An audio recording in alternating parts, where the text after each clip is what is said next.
Grand Sheikh Al-Azhar itu yang dia harapkan di akhir hayatnya cuma satu, mencari musola dan dia ngajar di situ. Guru saya, pimpinan pondok pesantren kami, itu dia kata begini, sebesar-besarnya, sehebat-hebatnya seseorang itu di mata beliau, itu yang bisa ngajar ngaji di musola. Bukan yang terkenal, bukan yang mengaji di Masjid Agung, kata dia, tapi yang bisa ngaji, yang mau mengajarkan anak-anak mengaji di musola. Sekarang saya tanya berbeda, kalau ada orang yang sudah, mohon maaf, bergelar S1, S2, S3 begitu, dan dalam bidang agama dia bagus, mau tak kira-kira ngajar di masjid musola? Anaknya cuma 5 orang, mau tak dia ngajar di situ?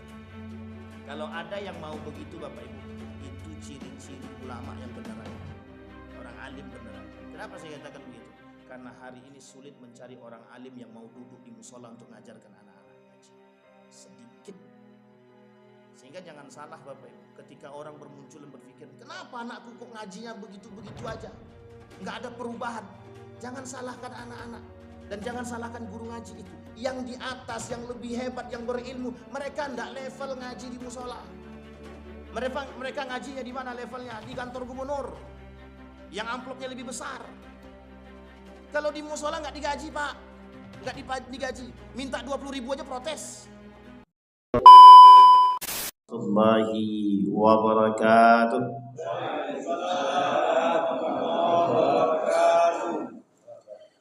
Alhamdulillahi rabbil alamin.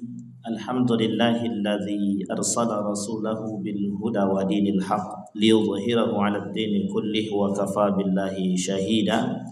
Ashhadu an la ilaha illallah wahdahu la syarika lah wa ashhadu anna Muhammadan 'abduhu wa rasuluhu la nabiyya ba'da. Allahumma salli wa sallim wa barik ala hadzal nabiyil karim. Allahumma salli ala Muhammad wa ala ali Muhammad fil alamin innaka Hamidum Majid. Ya ayuhan nasu taqu rabbakum alladhi khalaqakum min nafsin wahidah wa khalaqa minha zawjaha wa batha minhuma rijalan katsiran wa nisaa. Wattaqullaha alladhi tasaaluna bihi wal arham innallaha kana 'alaikum raqiba. Wa qala Allah ta'ala ya ayyuhalladzina amanu taqullaha wa qulu qawlan sadida yuslih lakum a'malakum wa yaghfir lakum dhunubakum wa may yuti'illaha wa rasulahu faqad faza fawzan 'azima. Puji syukur kehadirat Allah atas limpahan rahmat dengan mengucapkan alhamdulillahirabbil alamin, berselawat kepada Nabi dengan mengucapkan Allahumma shalli ala Muhammad wa ala ali Muhammad fil alamin innaka Hamidum Majid. Mudah-mudahan di subuh hari ini Allah limpahkan keberkahan kepada kita. Allah jadikan rumah tangga yang sakinah, mawaddah, warahmah. Allah anugerahkan kita anak-anak yang saleh dan salihah. Allah berikan kita orang tua yang baik dan kita bisa berbakti kepadanya. Untuk orang tua kita yang telah mendahului kita, Allah terima amal ibadahnya, Allah tempatkan di tempat terbaiknya. Kemudian untuk orang tua kita yang masih hidup, Allah sehatkan, Allah kuatkan. Kemudian Allah limpahkan rezeki, Allah istiqamahkan dalam kebaikan. Amin ya rabbal alamin. Baik Bapak Ibu sekalian yang berbahagia, bagaimana kabarnya Bapak Ibu, sehat? Alhamdulillah sehat ya. Alhamdulillah. Mudah-mudahan untuk saudara-saudara kita yang belum sehat, Allah sehatkan. Amin ya rabbal alamin. Baik Bapak Ibu sekalian yang berbahagia, di subuh hari ini kita coba mengkaji ada poin-poin yang tertentu yang ingin kita sampaikan. Di dalam hadis Nabi mengatakan di dalam hadisnya itu, kata Nabi, sittatu asya'in tuhbitul a'mal. Ada 6 perkara yang bisa merusak amal ibadah. 6 perkara yang bisa merusak amal ibadah. Syekh Abdul Wahab At-Tamimi di dalam bukunya mengatakan Nawaqidul Islam. Ada 10 hal yang bisa merusak keislaman seseorang. Kemudian ada namanya Syekh Said Hawa. Syekh Said Hawa itu Di dalam tulisan Profesor Dr. Haji Yunhar Ilyas, beliau menukil perkataan daripada Syekh Said Hawa itu, ada 20 hal yang bisa membatalkan syahadat. 20 hal itu banyak apa sedikit? Kalau sedikit itu muskilah itu. Berarti orangnya kuat iman. 20 hal kata Syekh Said Hawa yang bisa membatalkan syahadat. Satu, ada 10 hal yang bisa membatalkan keislaman seseorang, kata Abdul Wahab At-Tamimi. 10. Kemudian kata Nabi, ada 6 perkara yang bisa merusak amal ibadah. Jadi ada 3 poin. Yang pertama 20 yang membatalkan syahadat. Kira-kira kalau syahadatnya batal gimana? Gimana Bapak Ibu kalau batal syahadat kita? Keluar daripada Islam? Atau kufurkah kita? Atau kita murtadkah kita? Tapi kemudian pertanyaannya, kalau kita murtad terus bagaimana? Kalau kita kufur terus kita bagaimana? Dan ini menjadi perhatian kita dan harus kita pahami. Kemudian nawaqidul Islam yang membatalkan keislaman seseorang. Kata Abdul Wahab At-Tamimi, pertanyaannya adalah, ketika keislaman seseorang itu batal, apa yang harus dilakukan oleh seseorang tersebut? Dan apa yang terjadi pada diri dia? Itu yang kedua. Yang ketiga, ada poin penting kata Nabi, sittatu asya'in tuhbitul a'mal. Ada 6 perkara yang yang merusak amal ibadah. Dari poin pertama sampai yang 20, yang 10 sama yang 6 sama. Pelaku kekufuran kata Nabi. Jadi Bapak Ibu, orang yang keluar daripada Islam dari apa yang tadi kita sampaikan, dia tak kafir mutlak, tidak kafir secara mutlak, tetapi dia pelaku kekufuran. Orang-orang yang melakukan kekufuran ini itu merusak amal ibadah. Merusak amal ibadah itu bagaimana? 70 tahun umurnya, rajin dia beribadah, dia bangun ibadah yang baik di rumah bersama keluarga dan di masjid dan lain sebagainya. Itu sia-sia di hadapan Allah hanya karena 20, hanya karena 10, hanya karena yang 6 tadi. Dan itu tidak ada jaminan bagi setiap orang yang sholat ke masjid, yang rajin bersedekah, yang rajin zakat, yang kemudian rajin berpuasa, tidak ada jaminan bahwa Allah tidak menghapus amal ibadahnya. Kata Allah di dalam Al-Quran, habitat a'maluhum. Allah hapus tu amal ibadah mereka. Nah, Bapak Ibu sekalian yang berbahagia, kita masuk pada poin-poin yang tadi yang kita sampaikan. Kita mulai dari hadis Nabi terlebih dahulu. Kata Nabi, sittatu asya'in tuhbitul a'mal. Ada 6 perkara yang merusak amal ibadah. Nomor 1 kata Nabi, mau mulai dari nomor 1 atau nomor yang terakhir? Nomor 1 ya. Masa nomornya nomor yang terakhir Ustaz? Nomor yang pertama kata Nabi, al-ishtighalu bi'uyubil khalqi. Ada orang yang sedang sibuk mencari aib orang lain. Pertanyaannya, ada enggak yang sibuk mencari aib orang sekarang? Bapak Ibu yang sekarang ini sedang sibuk mencari aib orang, tobat cepat-cepat. Udah 60 kemudian sedang mencari, aku mau ke rumah si Anulah, mengapa? Aku mau tahu apa kekurangan si Ah tuh. La ilaha illallah. Itu pekerjaan hari ini. Itu bukan mak-mak saja sekarang. Sekarang itu bukan mak-mak. Dulu tren gibah tuh tren mak. Sekarang tren gibah tuh mak dan bapak-bapak. Dan hanya bukan itu saja, tren anak muda sekarang tuh gibah juga sama. Jadi sekarang ini gibah tuh tidak melihat lagi umur dan tidak lagi melihat siapa, tidak melihat gender. Mau anak-anak, nenek-nenek, kakek-kakek, tua-tua, muda-muda sama sekarang. Menggibah aja kerjaannya. Tidak sadar. Kenapa? Karena sudah terbiasa, Pak. Karena sudah terbiasa. Misal. Ada orang di kampung kita berzina dia. Dan kita tidak katakan itu pelaku zina. Kasih kehormatan kepada mereka. Dia juga manusia. Kita jaga. Maka besok Bapak Ibu 1 orang yang berzina, besok jadi 5 orang yang berzina. Kenapa? Karena kita biasakan. Itulah yang disebut dengan kemungkaran yang dibiasakan. Kemungkaran yang tidak dihindari.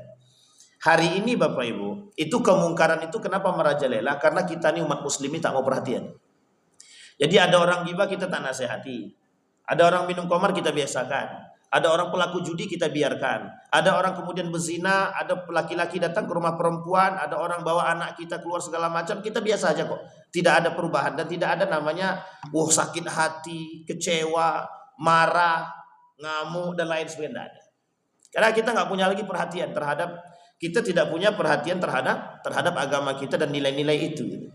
Sehingga Bapak Ibu kembali pada poin kita tadi, kata Nabi al-istighalu bi'uyubil khalqi. Ada orang yang sibuk mencari aib orang lain. Apalagi sekarang nih. Sekarang ini masa pilkada. Masa pilkada tuh setiap orang pasti mencari kerusakan lawan-lawan dia yang tidak dia pilih. Dan ingat Bapak Ibu, itu masa yang paling enak untuk merusak akidah. Masa yang paling enak untuk merusak iman kita. Kenapa kau tak pilih si Anu? Si Anu tuh ngomel dia semua disebutkannya. Si Anu tuh tukang korupsi, tukang main perempuan, tukang ini, tukang itu, yang kayak gitu nak kita pilih. Aibnya tersebar. Aib orang disebarkan. Ya kalau benar dia ghibah. Kalau dia tak benar dia fitnah. Dua-duanya salah. Pertanyaannya adalah, begitukah kita hari ini? Iya. Kenapa? Karena kita tak pernah jujur. Kenapa? Karena kita tak pernah jujur. Misal dalam urusan pilkada misalkan, ada orang-orang yang ingin, mohon maaf, mengajak orang lain untuk mencoblos si A dan si Anu gitu. A, B, C, D. Pertanyaannya adalah ketika kita mencoba mempromosikan si A, kemudian kita menjelekkan si B dan si C. Pertanyaannya itu salah apa betul? Salah atau betul, Pak? Yang itu yang terjadi hari ini. Setiap tim ses itu menjelekkan orang lain, menjelekkan paslon yang lain. Masalahnya bukan tim ses saja, yang lain pun ikut-ikutan. Jadi gara-gara perbuatan yang tadi, itu yang lain, jamaah-jamaah, masyarakat-masyarakat ikut-ikutan. Kenapa kau tak pilih itu? Karena sekarang itu kita tak jujur dan tak adil. Yang boleh kita lakukan, ketika ada orang ingin mencoblos si A, si B, si C, kita boleh menyampaikan aib dia dalam konteks kemaslahatan sendiri-sendiri saja. Tak boleh rame-rame. Misal kayak sekarang ini saya sampaikan di hadapan Bapak Ibu tentang kelemahan satu paslon, kejelekan dan lain sebagainya, maka itu salah. Itu tidak boleh. Dan harus menyampaikannya satu-satu. Misal saya pengen ada perubahan dan lain sebagainya, saya sampaikan. Bu, begini-begini. Tapi satu orang aja. Tidak boleh ada orang yang lain. Kenapa saya katakan tak boleh? Kalau ada orang yang lain, itu bisa jadi orang yang lain itu nanti akan menyebarkan aib yang tadi. Dan itu Bapak Ibu tidak boleh menyebutkan keburukan dia. Kalau kita menyebutkan keburukan orang, juga harus disebutkan kebaikan dia. Sekarang saya tanya, ada enggak yang menyebutkan kebaikan orang lain? Lebih penting mana keburukan atau kebaikan? Kalau kami sebutkan kebaikan, nanti banyak orang milih dia, Ustaz. Nah, berarti tidak jujur. Kembali kepada poin tadi, al-istighalu bi'uyubil khalqi, orang yang sibuk mencari aib orang lain. Sama dalam kehidupan kita sehari-hari. Hari ini tuh yang penasaran tingkat tinggi bukan lagi ibu-ibu, laki-laki juga begitu. Melihat ada orang kumpul, bapak-bapak kumpul di warung kopi, itu ikut nongkrong itu. Dan nongkrongnya itu, mohon maaf, kadang-kadang lebih banyak gibahnya daripada yang manfaatnya. Artinya apa? Kopinya satu gelas, gibahnya satu kula. Sampai di sini paham Bapak Ibu ya? Artinya apa dalam gibah? Tapi yang keluar apa dalam gibah tadi? Dalam gibah tadi yang keluar adalah aib-aib orang. Dikorek sedemikian rupa. Kata Allah di dalam Al-Quran itu, tidakkah kalian mau melihat, apakah kalian mau melihat ada orang yang memakan daging saudara dia sendiri? Yaitu salah satunya adalah pelaku ghibah, zikra akhaka bima yakrah, menyebutkan aib orang lain dengan tujuan mengharapkan apa? Dengan tujuan orang yang menggibah orang lain atau sibuk mencari aib orang lain, tujuan orang mencari aib itu untuk apa? Bapak Ibu, tujuan orang mencari aib orang lain, tujuannya itu sederhana, untuk menjatuhkan martabat, harkat martabat orang lain dan mengangkat harkat martabat dia. Nah, itu tujuan orang mencari aib itu. Aku harus cari tahu aib si Anu tuh. Kalau aku bisa pegang aib dia, maka dia pasti bisa tunduk sama aku. Misal, ada orang yang mohon maaf, dapat kuncinya dia pelaku zina misalkan. Pernah berselingkuh. Wah, dipegang tuh. Tahu dia. Kata dia. Kuncimu ada sama aku. Kalau tak mau aku sebarkan, datang ancaman-ancaman. Sampai di sini paham ya Bapak Ibu ya? Baik. Namanya al-istighalu bi'uyubil khalqi. Orang yang sibuk mencari aib orang lain. Itu nomor satu. Kemudian yang kedua kata Nabi yang merusak amal ibadah itu, yang kedua adalah qaswatul qalbi. Hati yang yang keras. Kalau bahasa lainnya keras hati. Keras hati. Ali bin Abi Thalib dalam hadisnya mengatakan begini, dalam perkataannya begini. Ini Ali ini sahabat Nabi. Kalau Ali berbicara, sahabat Nabi berbicara, dia hadis tapi hadisnya mauquf. Hadisnya tidak sampai ke Nabi tapi sampai kepada sahabat. Derajat hadisnya 3, bisa sahih, bisa dhaif, bisa hasan. Kata Ali bin Abi Thalib, ada orang pelaku maksiat. Nah, ketika dia melakukan maksiat, itu ada tinta hitam. Tinta hitam itu tertanam dalam hati dia. Tinta hitam. Semakin hari dia melakukan maksiat, tinta hitam tadi semakin besar. Semakin besar. Semakin hari dia melakukan kemunafikan, semakin besar. Semakin apa Bapak Ibu? Akhirnya apa? Orang yang tinta hitamnya dalam hati dia sudah besar, itu dia mata hati dia sudah tertutup. Dalam bahasa lainnya mati hatinya, mati. Kalau bahasanya mak-mak kami zaman dulu kos hati namanya. Tahu keras hati Bapak Ibu? Keras hati dia. Nah, ketika mereka keras hati, itu apa yang terjadi? Yang terjadi dari orang yang keras hati itu satu, tidak mau menerima nasihat. Itu mesti. Yang kedua penyakit biasa, penyakit kampungan. Apa itu? Selalu merasa benar sendiri. Dan itu pasti. Kenapa? Karena itu penyakit dia. Ada orang Ustaz dulu baiknya minta ampun Ustaz. Baik kali. Dia selalu bisa menerima nasihat orang lain. Tapi ketika dia sudah di atas Ustaz, jangankan nasihat awal. Nasihat ulama aja ditolaknya. Artinya apa?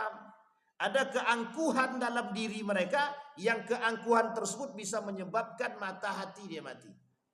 Jadi Bapak Ibu sekalian yang berbahagia, kalau ada orang dulunya biasa-biasa saja, kemudian sudah naik tingkat atau naik makom dia, misal jadi kepala sekolah dia, dulu ketika jadi guru biasa mau dia dinasehati, ketika jadi kepala sekolah tidak mau lagi dia dinasehati. Itu tanda-tanda tuh. Tanda-tanda apa? Tanda-tanda mata hati namanya. Tanda-tanda hatinya sudah mati. Qaswatul qalbi. Mata hati dia sudah tertutup. Kalaulah mata hati itu sudah tertutup, sulit untuk menerima. Sulit. Dia perlu kerja keras untuk membuat tinta hitam yang besar itu kemudian berkurang sedikit demi sedikit. Maka Bapak Ibu yang harus dia lakukan amal saleh. Allah sebutkan dalam Al-Quran itu 2 hal. Innalladzina amanu wa amilus saleh. Itu kenapa bergandeng? Kenapa gandengan itu? Kenapa Allah katakan orang beriman dan amal saleh? Karena tidak cukup iman saja Bapak Ibu. Hablum minallah itu tidak cukup. Karena perlu hablum minan nas. Yang paling mudah membuat orang-orang mata hatinya tertutup karena rusak hablum minan nasnya itu. Yang selalu merasa menang sendiri. Ada ujubnya. Apa yang ujub itu Bapak Ibu? Al-i'jab rajul binafsi atau ujub. Ujub itu orang yang suka membangga-banggakan diri dia. Kata Nabi dalam hadisnya begini. Salasun muhlikat, 3 perkara yang merusak amal ibadah dan menghancurkan manusia. 3 perkara. Satu di antaranya al-i'jab atau i'jabur rajul binafsihi. Seorang manusia yang suka membangga-banggakan diri dia. Ada orang yang suka membanggakan diri, Pak? Kalau ada berarti itu pelaku fakta. Kalau bukan karena si anu, kalau bukan karena aku tidak jadi musola bror tuh. Itu misal contoh tuh. Ada begitu Pak? Tidak ada kan? Tidak ada. Di sini tidak ada, di luar nggak tahu gitu. Artinya apa Bapak Ibu sekalian? Selalu merasa membanggakan, selalu merasa diri ini paling hebat. Itu ciri dan itu salah satu yang bisa membuat hati seseorang itu keras. Yang kedua ada sifat yang kedua yang bisa membuat hati itu keras, sum'ah. Tahu sum'ah Bapak Ibu? Sum'ah itu yang harus didengar tuh suara dia, suara orang tidak. Kalau dia ngomong, orang lain harus mendengarkan. Tapi kalau orang lain ngomong, dia tak mau dengarkan. Pokoknya apa yang dia sampaikan harus diterima. Pendapat dia harus mutlak benar. Pendapat dia harus diterima. Pendapat orang lain tak boleh. Sekarang kita masuk dalam struktur. Kita masuk dalam struktur. Kalau kita masuk dalam struktur kekuasaan, itu beda tipis dengan salah satu tanda-tanda pemimpin zalim. Apa itu? Ketika dia mengambil kebijakan, kebijakan ini mutlak benar di hadapan dia, bahkan di hadapan Tuhan.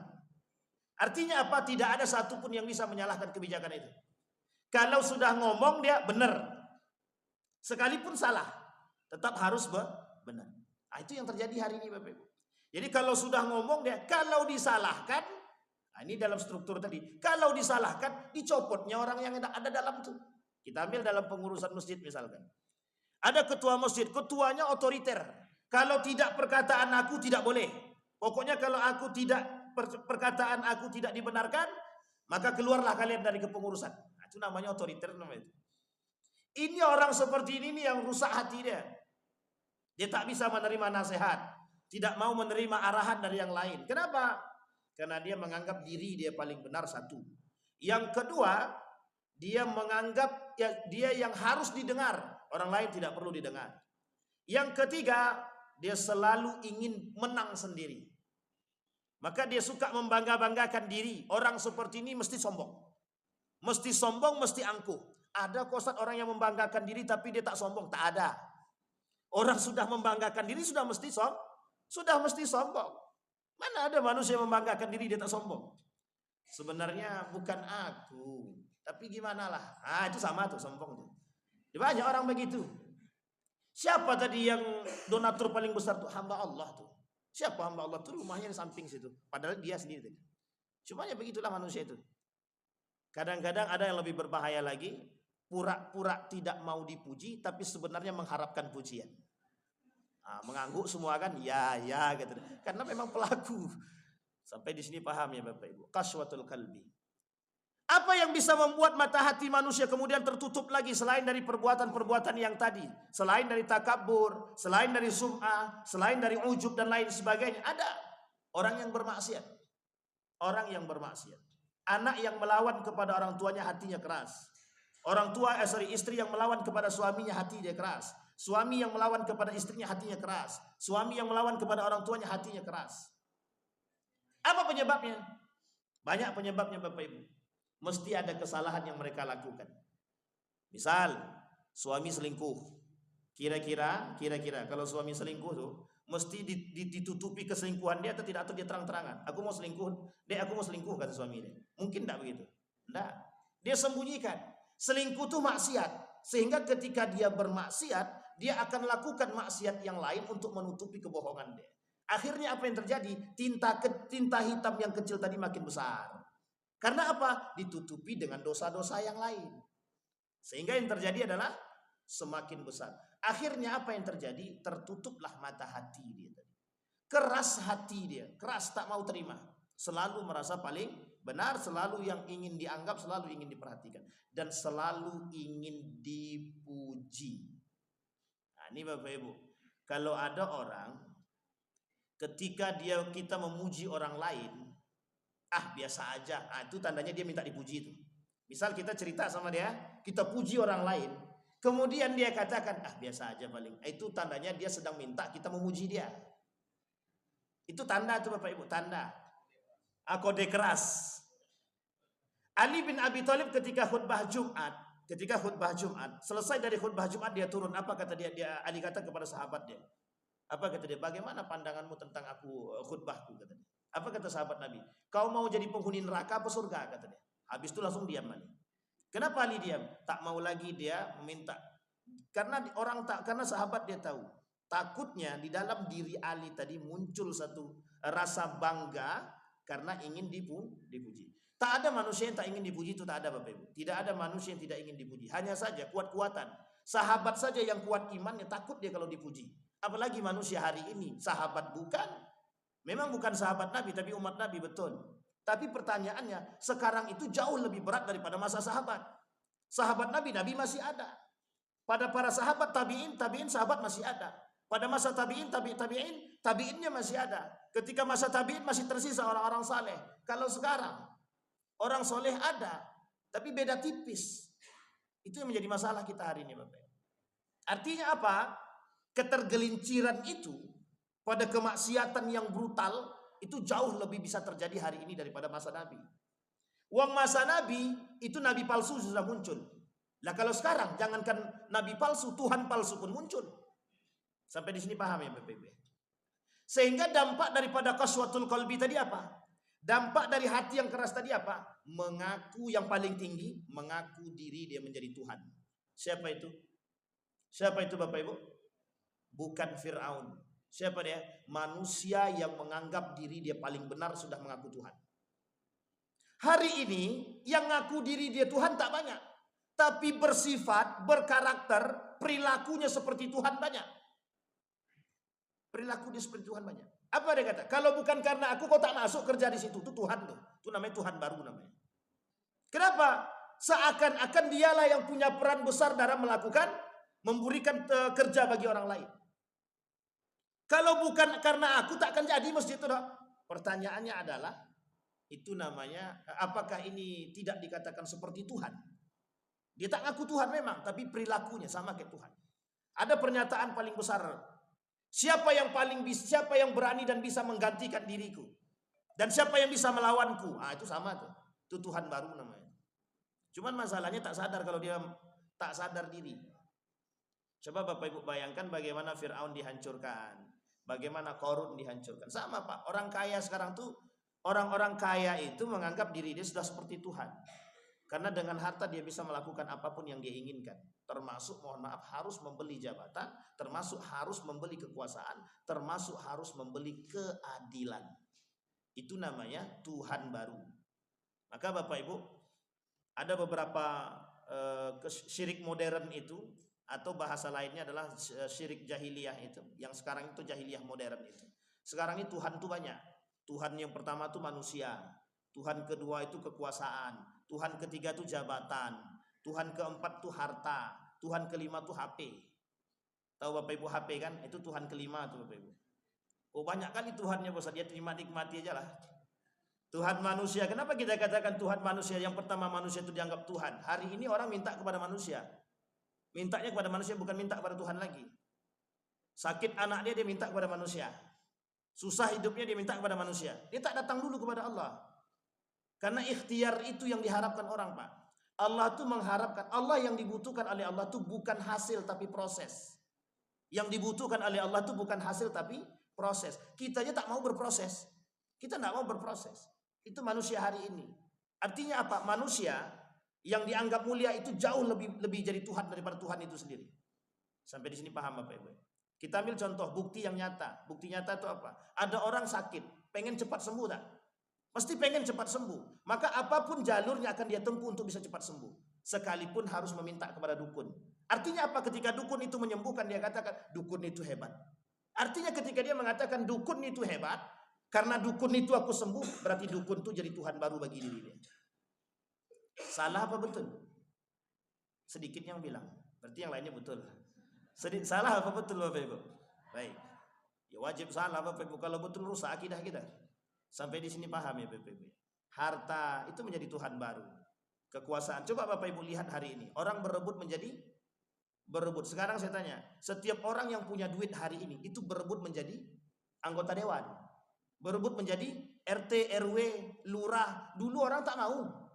Dipaksa sekalipun tak mau. Dulu tak ada main duit-duitan. Sekarang jangankan duit. Kalau bisa mohon maaf gitu.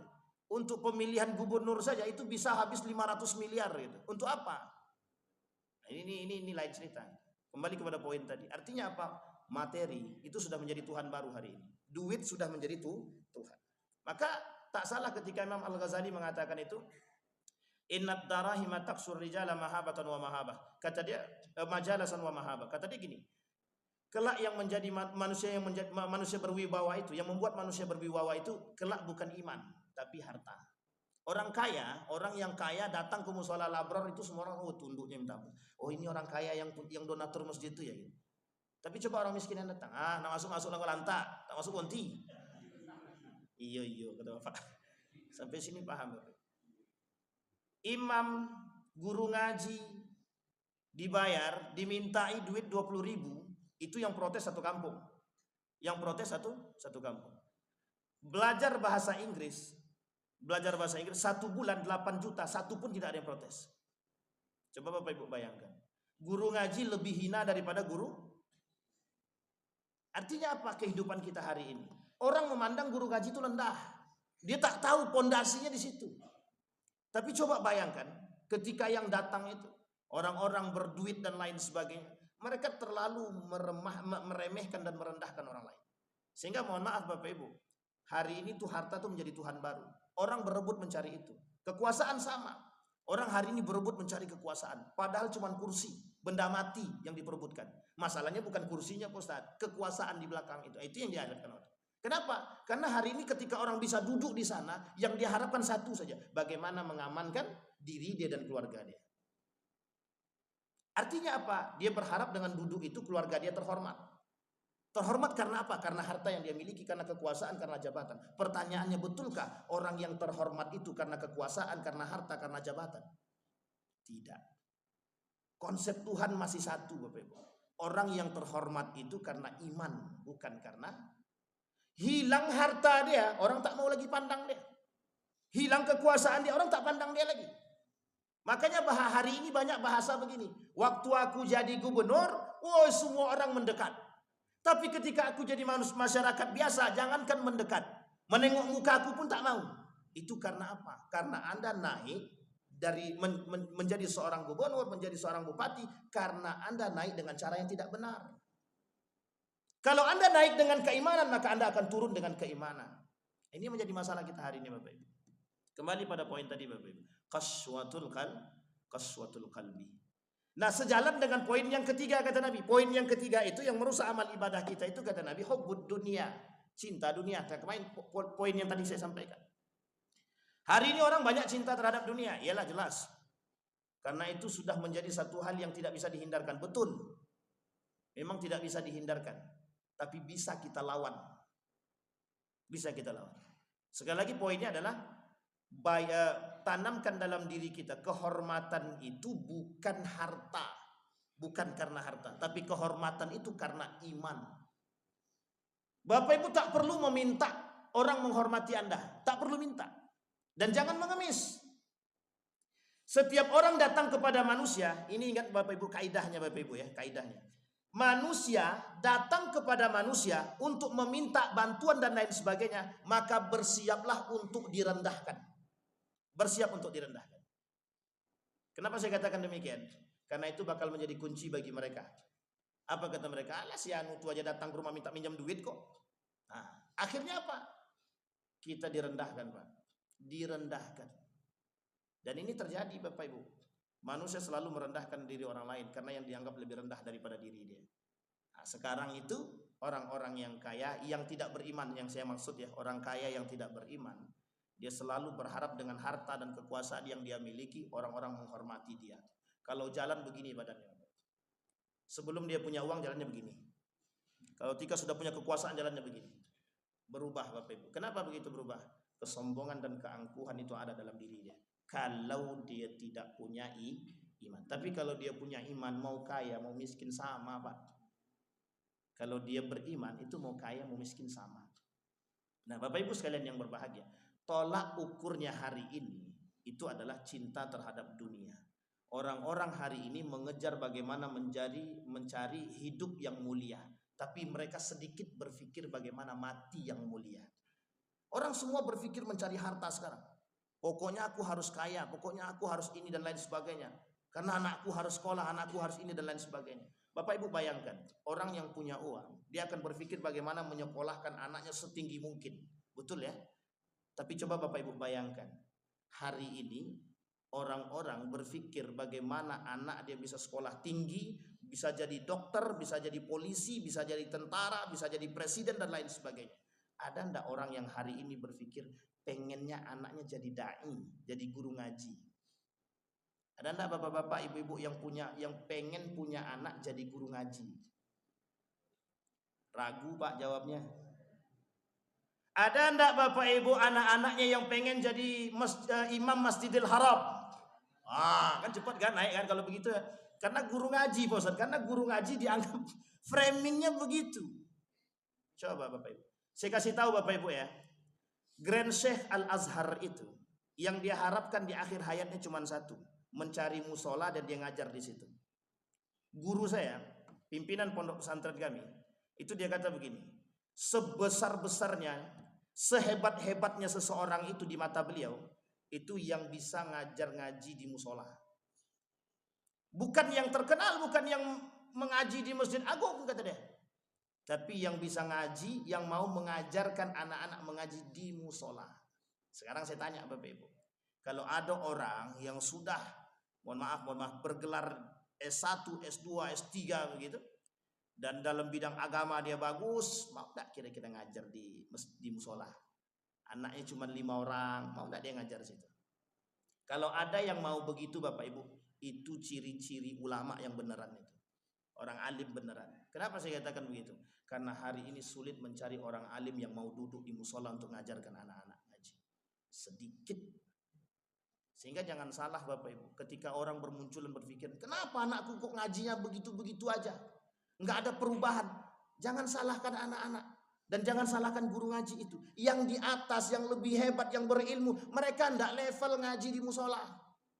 Mereka ngajinya di mana levelnya? Di kantor gubernur.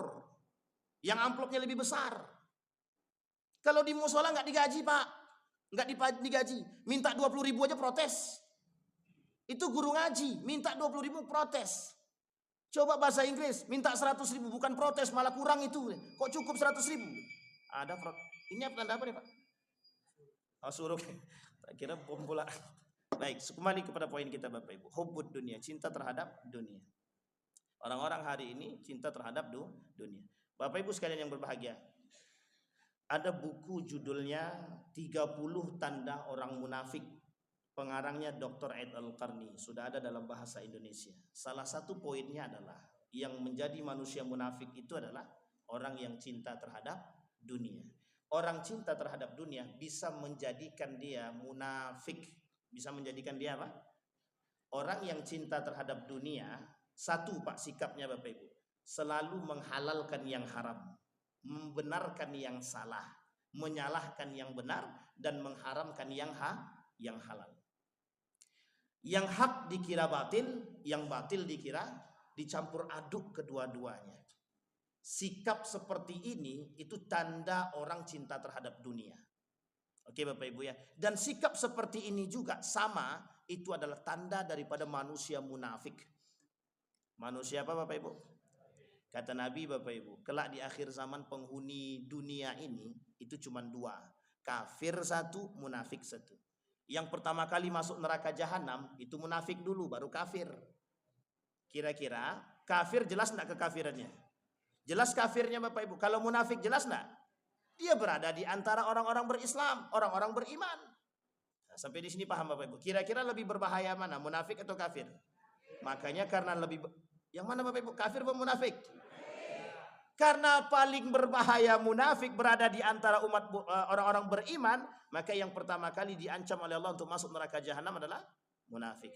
Dan munafik itu bahan daripada api neraka jahanam. Fit darkil asfar minan nar, kata Allah. Sampai di sini paham Bapak Ibu ya. Beristighfarlah, mudah-mudahan terjauh daripada perbuatan kemunafikan. Karena Bapak Ibu, di akhir zaman itu isinya cuma itu. Sekarang saya tanya Bapak Ibu, banyak enggak manusia munafik sekarang? Jangan bilang banyak Bapak Ibu, beristighfar aja, astagfirullah. Na'udzubillah kalau sampai itu kita yang terjadi. Na'udzubillah. Baik Bapak Ibu sekalian yang berbahagia, itu poin yang ketiga. Apa tadi yang ketiganya adalah hubbud dunia. Orang yang cinta terhadap dunia. Nah, kemudian kata Nabi, yang keempat. Apa yang keempat itu? Tulal amal. Yang terlalu banyak berangan-angan, bercita-cita. Membayangkan sesuatu, kerja tak mau. Aku pengen jadi presiden. Tapi ngapain dah? Duduk aja. Ngopi di warung kopi. Kan Allah Maha Kuasa, Ustaz. Bisa jadi ketika aku selesai kopi datang orang, kemudian menawarkan jadi presiden. Ah, bisa jadi. Bisa jadi. Sampai di sini paham Bapak Ibu ya? Jangan tulal amal. Tulal amal itu artinya apa ya? Berangan-angan tinggi Bapak Ibu. Artinya begini Bapak Ibu. Kenapa Allah melarang orang-orang berangan-angan tinggi? Karena itu cuma angan-angan. Yang dibutuhkan itu kerja keras, bukan angan-angan. Orang yang kerja mati-matian belum tentu jadi presiden. Lah ini cuma membayangkan jadi presiden. Bisakah dia jadi presiden? Artinya apa? Konsep itu sejalan dengan konsep yang ditanamkan dalam agama, ikhtiar. Ada ikhtiar, jangan sembarangan. Tapi kalau kami berangan-angan pengen naik, berangan-angan, pengen naik haji, pengen umroh, bisa. Berangan-angan doang bisa. Masalahnya kalau tak nabung juga tak bisa. Oh tapi datang ada orang yang datang kemudian mengatakan, iya betul, masalahnya Anda sholat apa tidak? Masalahnya Anda bersedekah atau tidak? Masalahnya Anda duduk di masjid atau tidak? Masalahnya Anda itikaf atau tidak? Masalahnya Anda berbuat baik terhadap manusia atau tidak? Kalau cuma membayangkan kapan buat baiknya. Dan membayangkannya di warung kopi. Di warung kopi habis 10 jam, bekerja habis 1 jam.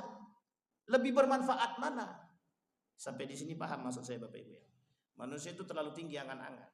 Terlalu berharap menjadi sesuatu. Lakukan apa yang bisa kita lakukan hari ini. Masalah ke depan itu urusan Allah. Tidak ada satupun manusia yang tahu 1 detik ke depan ini bakal seperti apa, itu tidak ada yang tahu. Kalau ada manusia yang lebih tahu daripada Tuhan yang mengatakan 1 detik ke depan itu dia bisa melakukan sesuatu, berarti dia Tuhan baru itu. Tuhan baru. Baik, itu poin yang keempat. Kembali poin selanjutnya. Apa perbuatan yang lain yang bisa merusak amal ibadah? Orang yang suka menzolimi orang lain. Dosa itu tingkatannya 5. Dosa itu tingkatannya 5. Yang pertama namanya khata. Khata itu salah tapi tak berdosa. Salah tapi tak berdosa. Bapak Ibu baru terbangun jam 7. Alarm sudah di telinga, alarm sudah kenceng, disiram air sudah, diinjak-injak sudah, tak bangun juga. Kira-kira ngapain tuh? Mati atau pingsan? Nah, ada orang begitu, ada Bapak Ibu, ada. Kami sudah menemukan Bapak Ibu, kami sudah temukan itu. Di pondok tuh banyak, disiram pakai air sudah, dipukul sudah, dicubit sudah, enggak bangun juga. Tiba-tiba jam 8 bangun dia. Nah, ini manusia yang aneh dan paling aneh itu. Artinya apa? Kalau ada orang yang terbangun di jam 7, itu namanya salah apa tak salah? Dan dia sholat subuh di jam 7 itu salah apa tak salah? Orang terbangunnya baru jam 7 atau jam 8. Kemudian dia langsung sholat subuh. Salah apa tak salah? Salah apa tidak Bapak Ibu? Jangan bilang tak salah. Salah. Tenang Bu, tenang. Belum selesai lagi, belum selesai. Salah, tapi tak dosa. Nah, itu poin pentingnya. Kalau dibilang tak salah, itu muskilah nanti Bapak Ibu. Masalah itu. Kalau kita katakan, oh itu tak salah Pak Ustadz. Kenapa tak salah? Orang tak sengaja. Loh, pertanyaannya sengaja atau tak sengaja, salah apa tidak?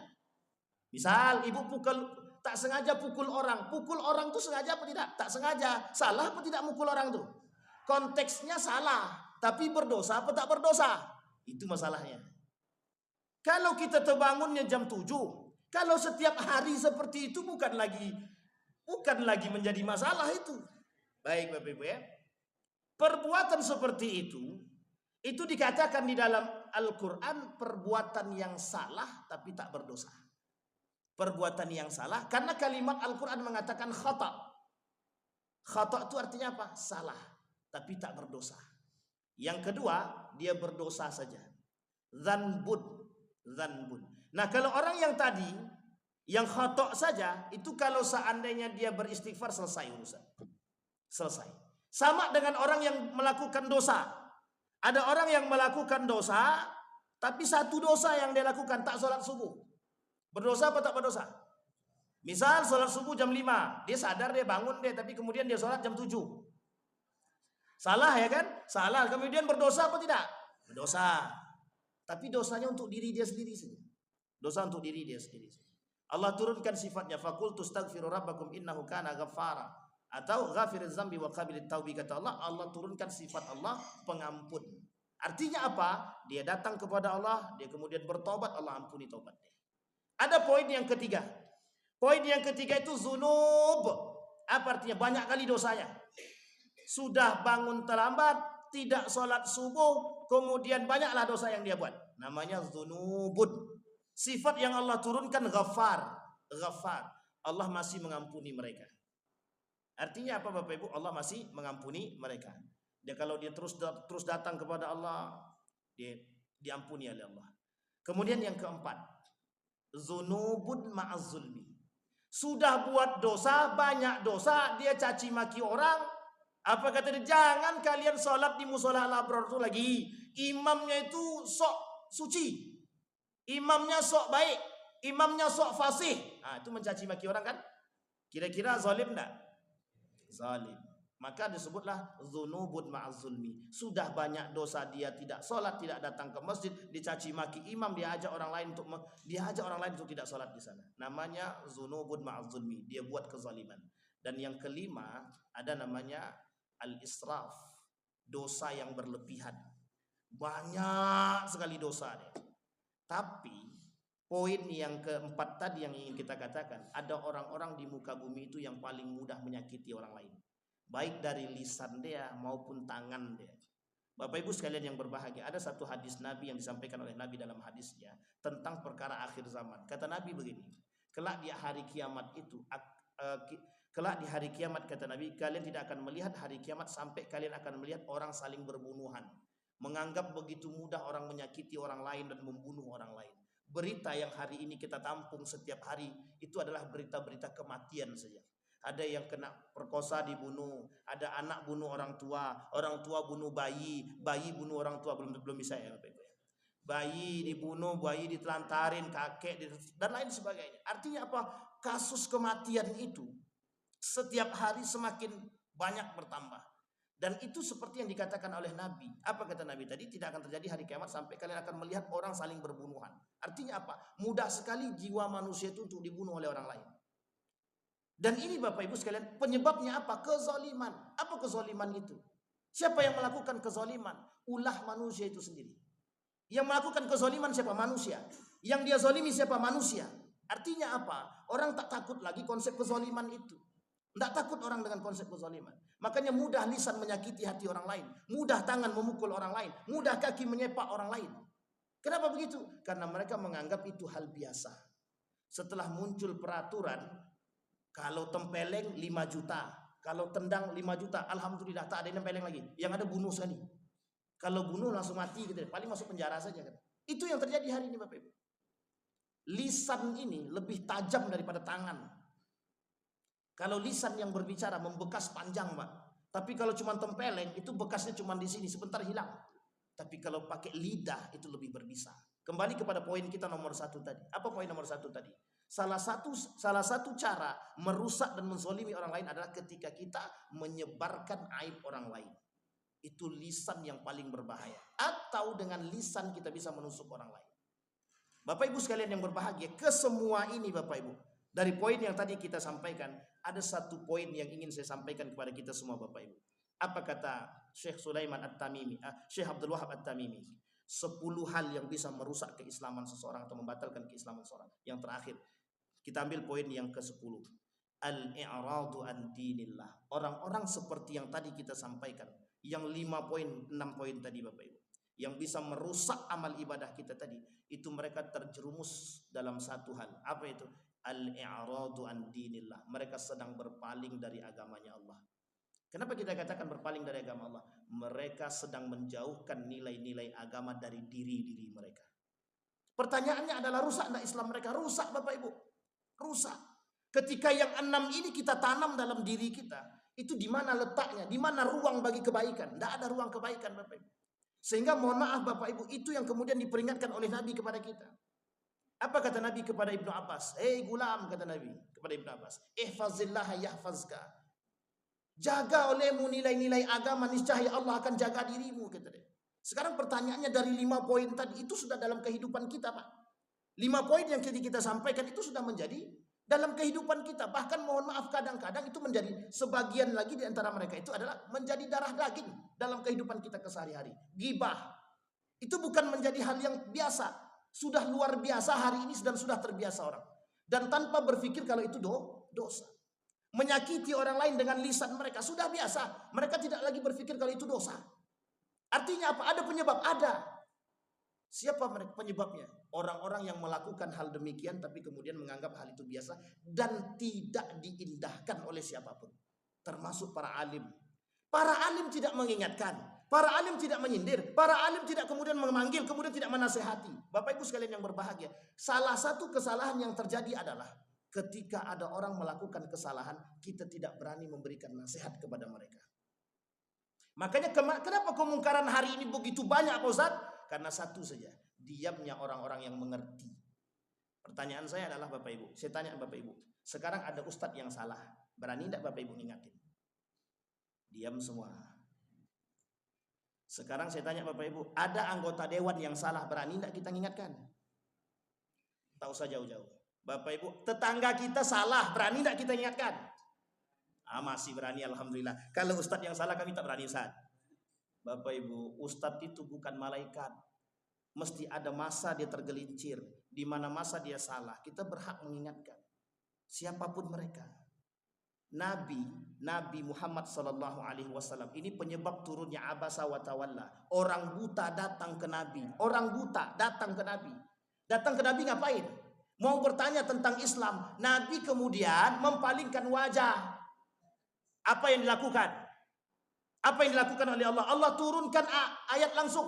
Abasa wa tawalla. Nabi Muhammad.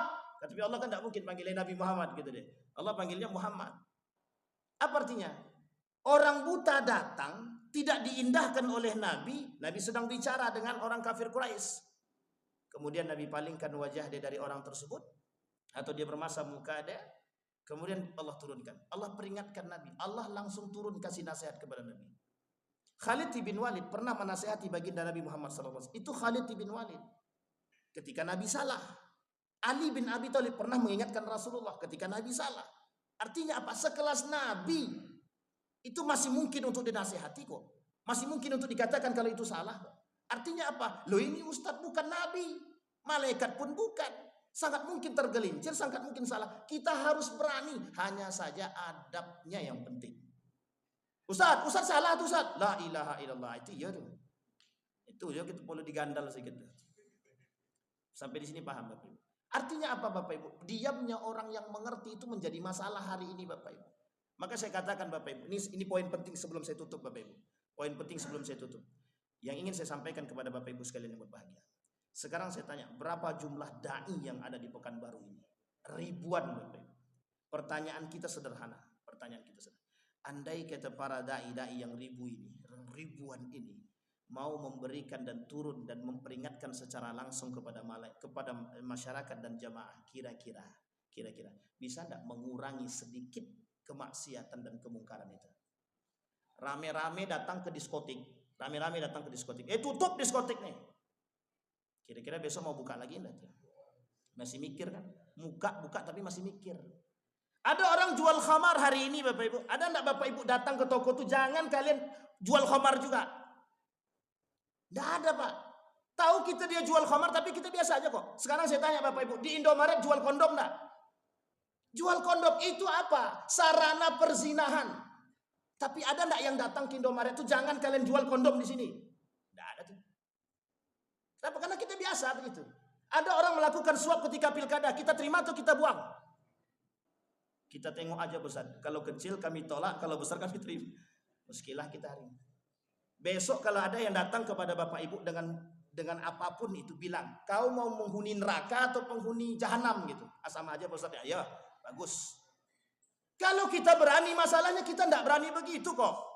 Orang datang kepada kita memberikan, kami tolak, tangan kirinya nerima. Itu tolak apa? Tolak bala. Sampai di sini paham Bapak Ibu ya? Kenapa? Karena kita diam. Artinya apa? Harga diri agama itu yang bisa menjaga kehormatan agama siapa? Orang Muslim.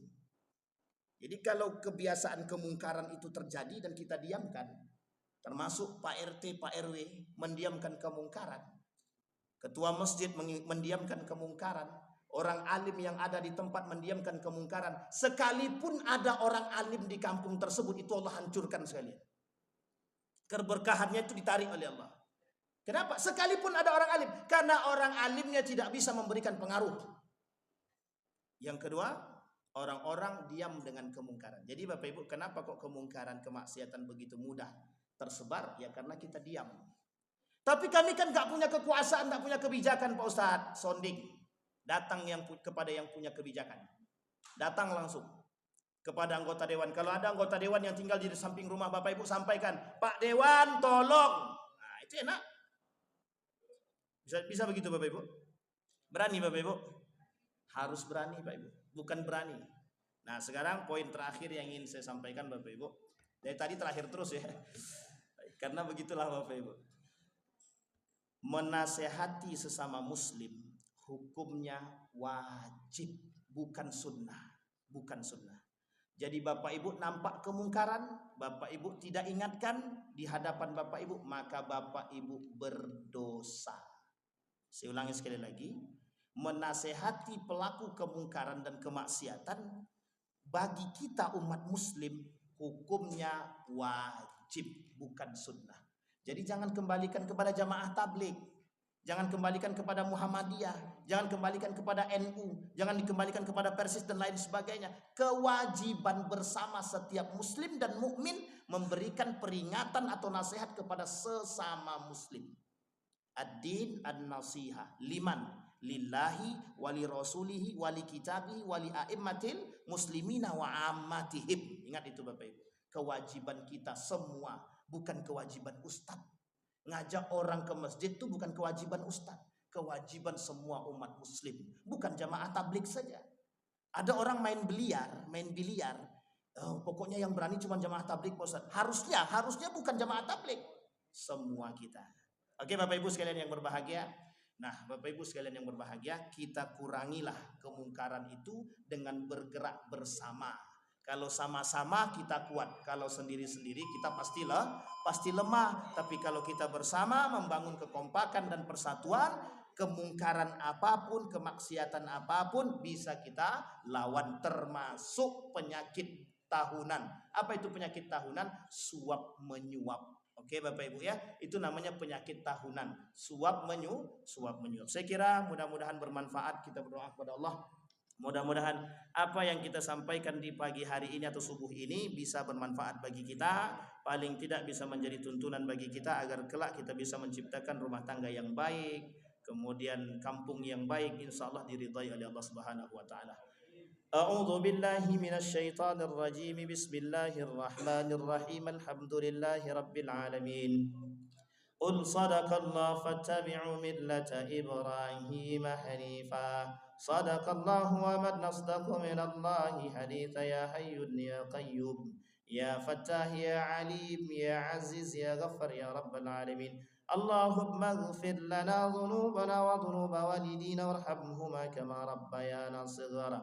Allahumma faqihna fid din wa'allimna ta'wil.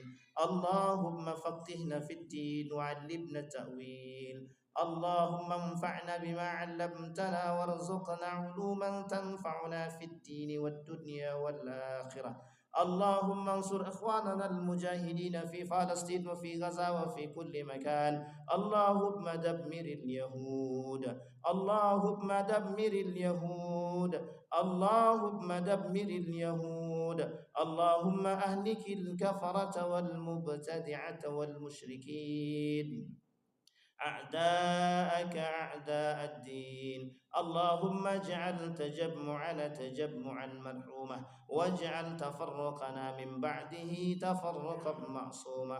اللهم يا رحمن اللهم اغفر لهم وارحمهم وعافيهم واعف عنهم وأكرم نزولهم ووسع مدخلهم واجعل الجنة مثواهم.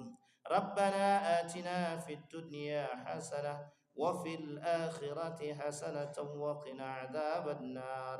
سبحان ربك رب العزة عما يصفون وسلام على المرسلين والحمد لله رب العالمين. السلام عليكم ورحمة الله وبركاته.